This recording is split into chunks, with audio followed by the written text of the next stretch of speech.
déclaration du président du Sénat, un officier général à la retraite, a déclaré aujourd'hui qu'une telle sortie verbale de la part d'un chef d'institution pouvait refléter des dissensions internes au sein du régime en place. Le spectre des événements de la crise de 1972 plane à nouveau sur le pays. Cela, alimenté par les provocations des dirigeants et du président du Sénat, le parti VHT a appelé aujourd'hui au dialogue pour éviter toute escalade de violence et de crise majeure. De l'actualité internationale, Israël et le Hamas ont accepté mercredi un accord pour un cessez-le-feu à Gaza et la libération d'otages après 15 mois d'une guerre qui a fait des dizaines de milliers de morts et plongé dans le chaos le territoire palestinien.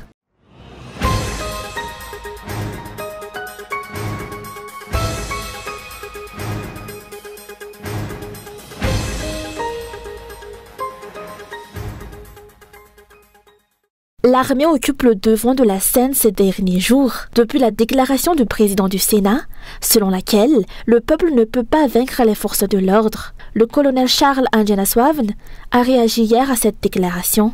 La riposte du ministre des Forces armées ne s'est pas fait attendre. L'incitation au désordre est inadmissible et une poursuite judiciaire va être engagée à son encontre. Selon les explications d'un officier à la retraite aujourd'hui, la sortie verbale d'un chef d'institution du président du Sénat n'est pas anodine. Elle pourrait être motivée par des mobiles internes au niveau des dirigeants et le président du Sénat en fait partie. Le régime actuel est miné par des dissensions intérieures et par une soif de pouvoir.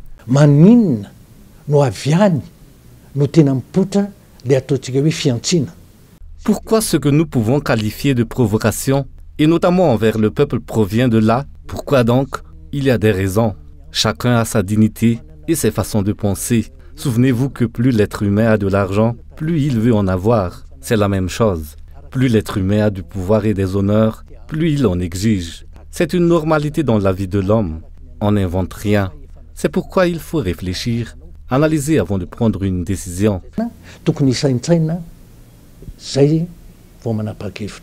Pour rappel, le président du Sénat actuel, Richard Ravalmanan, a été chef d'État par intérim lorsqu'Andrzej Duda a démissionné pour se représenter à la présidentielle. Le pouvoir a ainsi été transféré du gouvernement collégial qui dirigeait alors le pays par intérim au nouveau président du Sénat, un mois après sa nomination. De nombreuses crises politiques ont jalonné la vie du pays depuis son indépendance. En 1975, une crise politique a secoué le gouvernement du général Gabriel Ramanatsoa. Une crise politique due à une lettre de ce dernier nommant son remplaçant s'il venait à ne plus pouvoir gouverner. En 1991, une autre crise politique s'est achevée par la signature de la Convention de Panorama en octobre de la même année. L'histoire est en train de se répéter et une nouvelle crise semble semer la discorde entre les dirigeants. Le malaise actuel peut être dû à des dissensions internes au niveau des dirigeants. Nous devons être vigilants. On ne doit pas toujours penser que les désordres viennent du peuple ou de l'opposition. Ils peuvent avoir des origines internes. Il revient au peuple et aux forces armées de réfléchir. Personne ne peut tirer bénéfice de désordres, d'affrontements et de massacres. C'est un véritable appel que je lance. Si je me réfère à l'histoire du pays, c'est parce que ces situations se sont produites et l'origine des désordres se trouvait au sein même du gouvernement, du pouvoir en place. Cette éventualité ne doit pas être écartée. Cet officier à la retraite, qui a déjà été ministre des Forces armées, persiste et signe. L'armée doit défendre la population et ses biens et n'a pas été faite pour défendre les intérêts d'une minorité. Les éléments des Forces armées sont issus du peuple pour le peuple.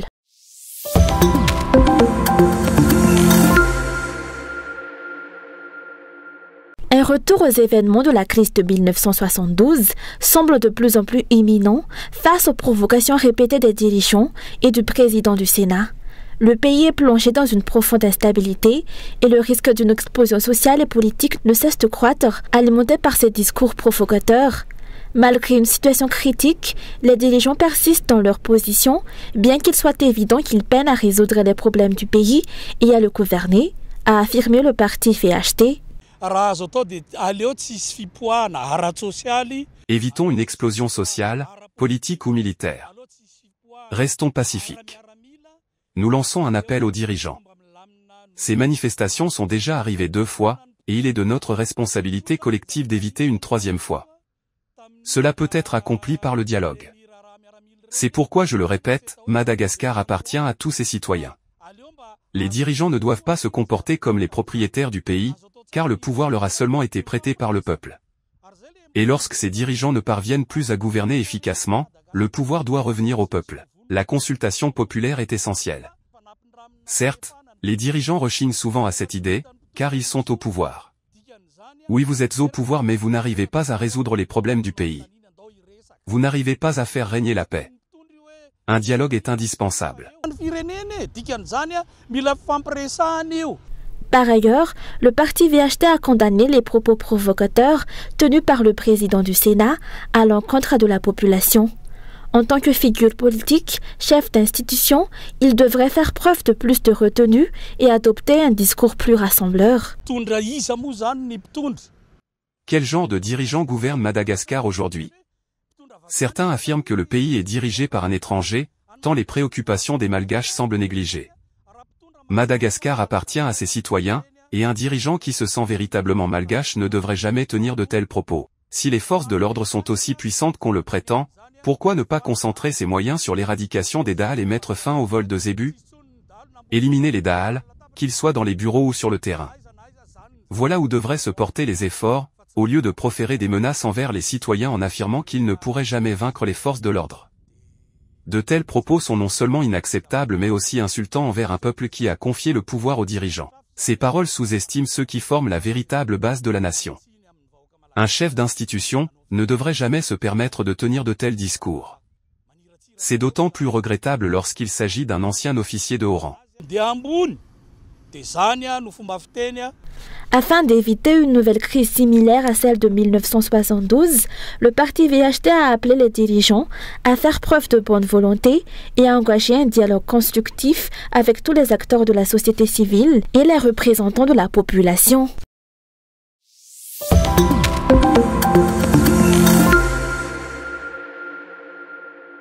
Le syndicat Ranjan a dénoncé aujourd'hui le manque de mesures concrètes en faveur de l'amélioration du pouvoir d'achat des travailleurs, si l'on se réfère au dernier discours d'André Dzwil. Selon le syndicat, la situation sociale continue de se détériorer, conséquence directe de l'incapacité des dirigeants à mettre en place les politiques économiques pertinentes, telles que la réduction du coût de la vie et l'augmentation des salaires. Au lieu de répondre aux besoins urgents de la population, le président Radziwiłł et son équipe semblent concentrer leurs efforts sur la construction de grandes infrastructures non prioritaires. Les conditions de vie des travailleurs risquent ainsi de se durcir davantage au cours de cette année 2025.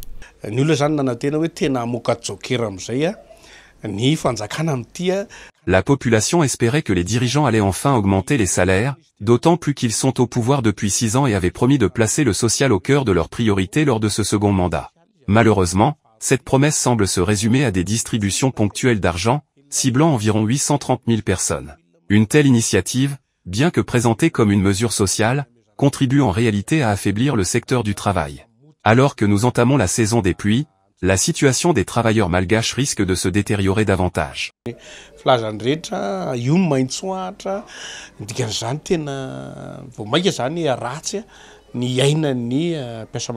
Il n'est donc pas surprenant que les travailleurs malgaches soient dans le désarroi, alors que les dirigeants censés apporter des solutions les ignorent, selon les explications. Il n'existe aucune stratégie claire, et la population semble se résigner face aux irrégularités du quotidien, vivant au gré des aléas et se concentrant uniquement sur la recherche de quoi se nourrir. Tant qu'il y a à manger, beaucoup se contentent de cette précarité. Les travailleurs, pour leur part, sont plongés dans un profond désarroi. Cela se reflète dans les rues, où de nombreux travailleurs, faute d'opportunités d'emploi dignes, se tournent vers de petits commerces de fortune.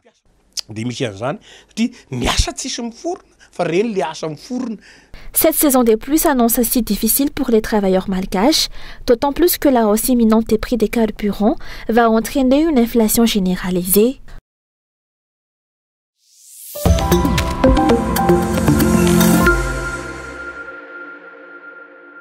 La plateforme Vunzon Fapenarn réclame une réforme en profondeur du système éducatif qui a souffert de nombreuses défaillances ces 3 dernières années.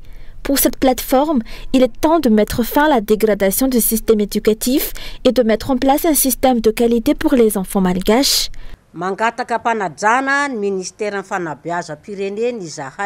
Nous interpellons le ministère de l'Éducation sur les résultats de l'essai pilote, lancé depuis 4 ans, concernant le nouveau programme d'études mené dans 18 Cisco. Notons qu'actuellement, 2 programmes éducatifs coexistent dans le pays, alors que les examens d'État demeurent uniques. Cette situation plonge les parents, et surtout les élèves, dans de grandes difficultés. À l'approche de ces examens, nous demandons au ministère de mettre en place une stratégie rigoureuse, tant pour la préparation que la protection des sujets d'examen.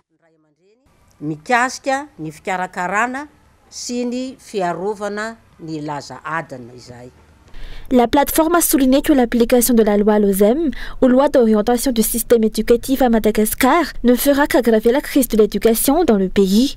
Cette loi n'a été adoptée qu'avec le soutien d'une minorité de députés, soit seulement 13 sur 163 députés. Les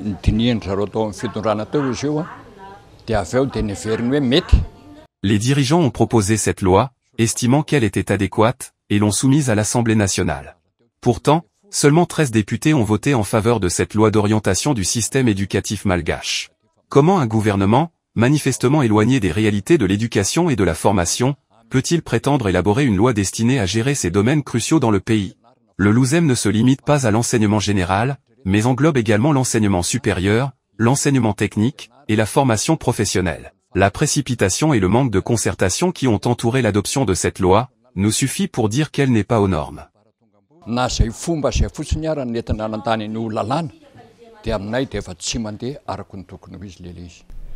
plateforme Funzion Fabenaran se positionne comme un défenseur et un acteur du changement pour l'éducation à Madagascar.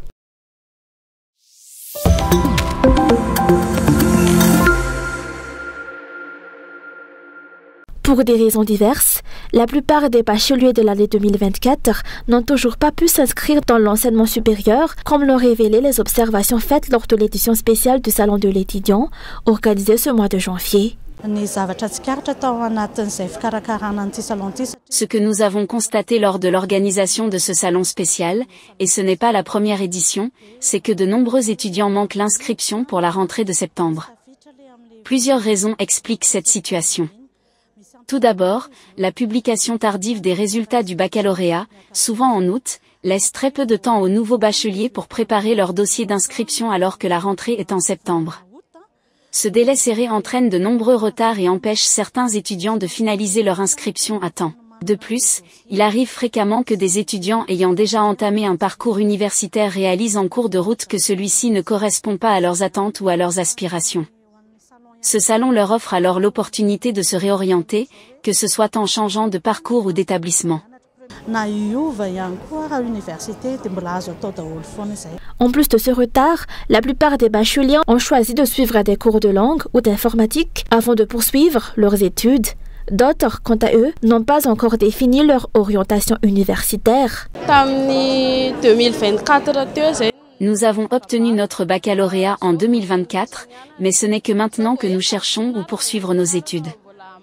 Nous nous posons encore des questions sur le choix de la filière la mieux adaptée à notre diplôme et à nos aspirations. En apprenant qu'un salon de l'étudiant se tenait ici, nous avons décidé de venir pour explorer les opportunités, recueillir des informations afin de mieux préparer l'avenir.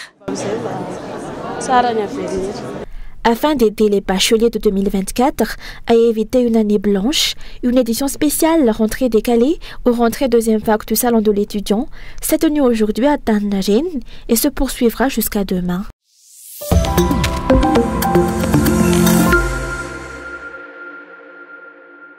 26 300 000 lagiages ont été collectés grâce au relais solidaire organisé par les élèves du lycée français de Tananarive et leurs sponsors. Ces fonds, destinés à soutenir l'éducation sportive dans les écoles environnantes, ont été remis au CEG Fiaferan et au CEG Swamananjarn lors de cette 3e édition. Donc l'événement aujourd'hui, c'était la remise des coupes et des médailles pour les sponsors et les coureurs du lycée français. Et on a certaines médailles ont été données pour les meilleurs dons, en fait, ceux qui ont donné le plus. Le relais solidaire, en fait, c'est une course solidaire qui permet de récolter des fonds pour des écoles malgaches avec qui on collabore avec lesquels on va construire des terrains sportifs. Et ben, on a dépassé l'objectif de l'année dernière. On a récolté plus d'argent déjà. Et il va être le même que l'année dernière, toujours aider les enfants via le sport. La cérémonie de remise des récompenses aux élèves du lycée français de Tananarive ayant participé à la 3e édition du relais solidaire s'est tenue aujourd'hui. Ce relais solidaire est à la fois un événement sportif et une démonstration de solidarité envers les élèves des écoles voisines, selon les explications.